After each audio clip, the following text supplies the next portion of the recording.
আসসালামু আলাইকুম ভিউয়ার্স, আমি আসছি চরবদর্শন উপজেলার মোট 4টা ইউনিয়নের মধ্যে চর ঝাউকান্দি ইউনিয়নের এক কলমপুর চরের এখানে চরগোপালপুর ঘাটের পাশে। এখানে বিকালবেলা আসলে মনটা জুড়ায় যায়।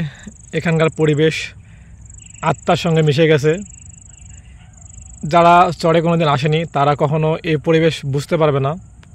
পাশে নদী বয়ে গেছে, নদীর ঠান্ডা বাতাস মনকে সতেজ ও হিমেল করে দেয়। যে কোনো মানুষের প্রাণ জুড়ায় যায়। যদি আপনি এই সন্ধ্যার পরে বা সন্ধ্যার দিকে একটু বসে থাকেন তাহলে আপনি বুঝতে পারবেন এখানে প্রকৃতি কতটা অপরূপ সুন্দর। যারা এর কাছে আসেনি তারা কখনো বুঝতে পারবে না।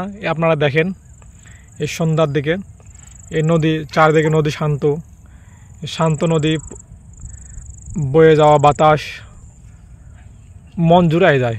এক কথায় অসাধারণ দৃশ্য।